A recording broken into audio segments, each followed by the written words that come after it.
कमाने वाली बहू। मम्मी आप हमारे साथ बेंगलोर चलो। पापा थे तो अलग बात थी, अब आप अकेली यहाँ गांव में कैसे रहोगी? बेटे अनिल ने कहा तो मैं असमंजस में पड़ गई। हार्ट अटैक से हुई इनकी अचानक मौत से मैं अपने आप को लाख कोशिश के बाद भी संभाल नहीं पा रही थी। 12 दिन हो जाने से सभी मेहमान चले गए थे। बेटा अनिल और बहू अनीता दोनों ही इंजीनियर हैं। मेरी सहेलियों ने मुझसे कहा कि बेटे बहू के पास रहने नहीं जाना, क्योंकि कमाने वाली बहू को बुजुर्ग सास बिल्कुल अच्छी नहीं लगेगी। उसकी आज़ादी में तुम्हारे जाने से खलल पड़ेगी। वह तुम्हें ताने मार मार कर तुम्हारी जीना हराम कर देगी। वैसे भी भाई साहब ने जीते जी ही पूरी संपत्ति बेटे के नाम कर दी थी। ऐसे में तो पूरी संभावना है कि बेटा बहू यहाँ का मकान बेचकर माल तो सब ले लेंगे ही और पाई पाई के लिए तरसा देंगे। लेकिन बेटे बहू के साथ जाना मेरी मजबूरी भी थी। 60 की उम्र में अपने घुटनों के दर्द के कारण मैं अपनी किराना दुकान चलाने में असमर्थ थी। 12 दिन के कार्यक्रम का पूरा खर्चा बेटे ने ही किया, लेकिन छोटे मोटे खर्चे के लिए बेटे के आगे हाथ फैलाना मुझे ठीक नहीं लगा। और जो थोड़े बहुत पैसे हमने जमा कर रखे थे वह खर्च हो गए थे। अब हालात ये थे कि मेरे पास 100 रुपये भी नहीं थे। असमंजस में मैं अनिल को कोई जवाब नहीं दे पाई।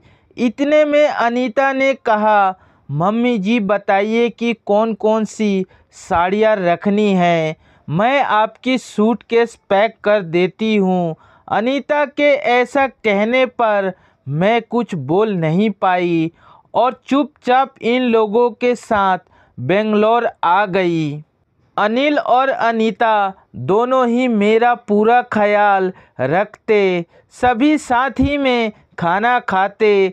अनीता मेरी पसंद के हिसाब से खाना बना देती। दोनों की यही कोशिश रहती कि मुझे इनकी याद ना सताए, मैं खुश रहूं। 8 साल का पोता चिंटू तो दादी माँ कहकर मेरे आगे छिपे घूमते रहता। मैं कोई भी चीज़ के लिए बोलती तो वह चीज़ मुझे बराबर लाकर दे देते। यह सब देखकर मेरे मन को बहुत शांति मिल रही थी। मैं सोचने लगी कि लोग बेवजह ही आजकल के बच्चों को बदनाम करते हैं कि वह लोग बुजुर्ग माँ बाप की कदर नहीं करते। खासकर यदि बहू कमाने वाली हो तो वह सास को नौकरानी ही समझने लगती है। अनीता भी तो कमाती है, लेकिन कितने अच्छे से घर और दफ्तर दोनों संभालती है, कभी कोई ताना नहीं मारती। वो तो मुझे ही लगता है कि वह ऑफिस और घर दोनों जगह का काम कर थक जाती होगी, इसलिए मैं ही थोड़ा बहुत काम कर लेती हूँ।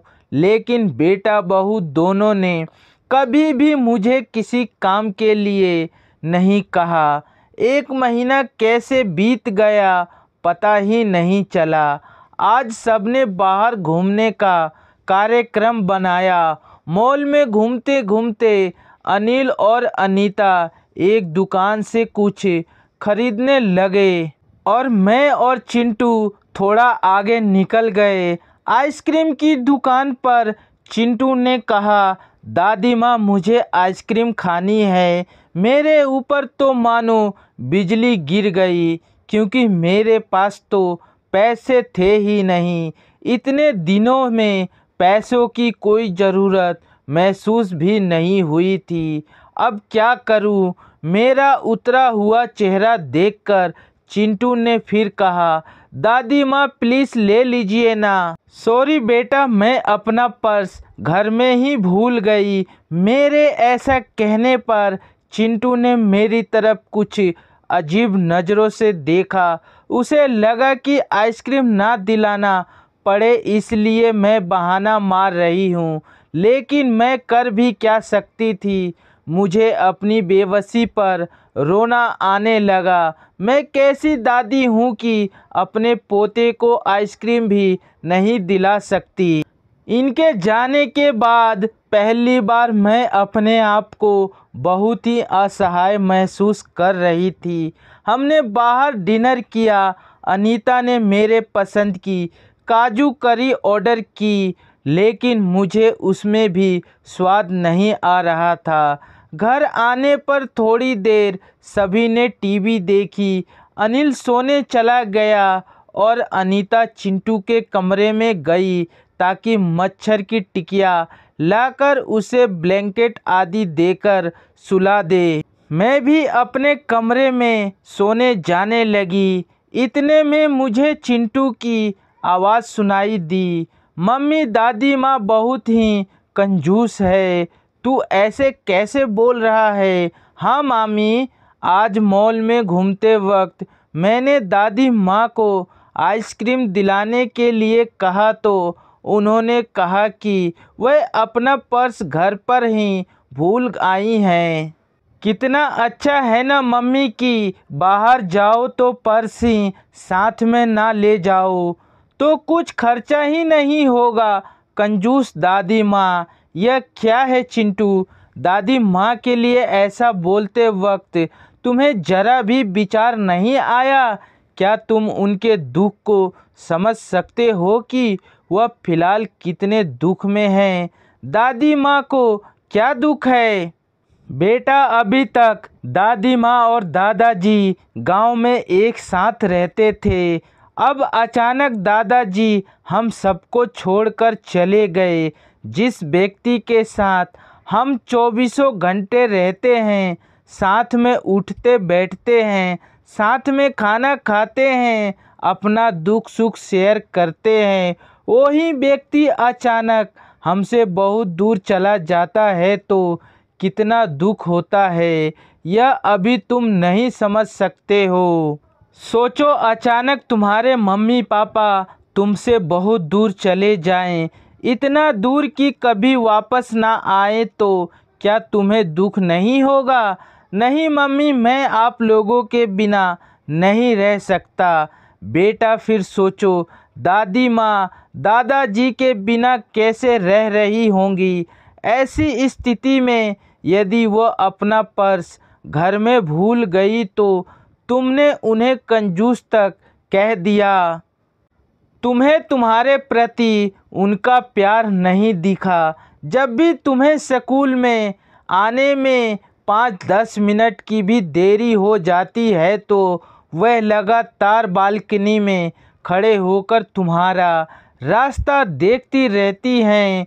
उस दिन उनके घुटनों में बहुत दर्द होने के बावजूद तुम्हारे कहने पर उन्होंने तुम्हारी मनपसंद मेथी मटर मलाई बनाई थी। इसलिए बेटा, किसी के लिए कोई भी राय बनाने से पहले उस व्यक्ति के दृष्टिकोण से भी सोचना चाहिए। सॉरी मम्मी, यह वार्तालाप सुनकर मुझे अपनी बहू पर बहुत गर्व हुआ। उसकी जगह यदि मैं होती तो शायद मैं भी अपने बेटे को इतने अच्छे से नहीं समझा पाती। सुबह अनिल ऑफिस चला गया और चिंटू स्कूल। अनीता ऑफिस जाते जाते मेरे हाथ में कुछ रुपए देने लगी। ये क्यों बहू, मुझे पैसों का क्या काम है? मम्मी जी, इंसान को पैसों का कब काम पड़ जाए कह नहीं सकते। आप मंदिर जाती हैं, कभी दक्षिणा चढ़ा दीजिए, कभी चिंटू के कोई चीज़ के लिए जिद करने पर उसे वह चीज़ लेकर दे दीजिए। लेकिन बहू, मम्मी जी, यदि यह पैसे अनिल आपको देते तो क्या आप मना करती? नहीं ना, आपकी बहू भी तो कमाती है। तो फिर आप अपनी बहू से पैसे क्यों नहीं ले सकती। अनीता की बातें सुनकर खुशी के मारे मेरी आंखों में पानी आ गया। जो बात मेरे बेटे भी समझ नहीं सका वह बात मेरी बहू ने समझ ली थी। मैं ईश्वर से प्रार्थना करने लगी कि मेरी जैसी बहू वह सबको दे। लोग बेवजह ही कुछ कमाने वाली बहुओं के दुर्व्यवहार को देखकर सभी कमाने वाली बहुओं पर लांछने लगाते हैं कि वह तुनक मिजाज और घमंडी होती हैं। सास ससुर उनको बिल्कुल अच्छे नहीं लगते। आदि कुछ बहुएं अनीता जैसी समझदार सुलझे विचारों वाली बड़ों का सम्मान करने वाली भी होती हैं। आज अनीता ने कमाने वाली बहू के बारे में मेरी आंखों पर पड़ा पर्दा हटा दिया था। आशा करता हूँ ये जानकारी आप सबके दिल को छू गई होगी और हमारे प्यारे बहुओं के लिए एक लाइक ज़रूर कीजिएगा और चैनल पे नए हैं तो ऐसे ही वीडियो देखने के लिए चैनल को सब्सक्राइब ज़रूर करें और बेल आइकन को दबाना ना भूलें। अच्छे रहिए, स्वस्थ रहिए। धन्यवाद।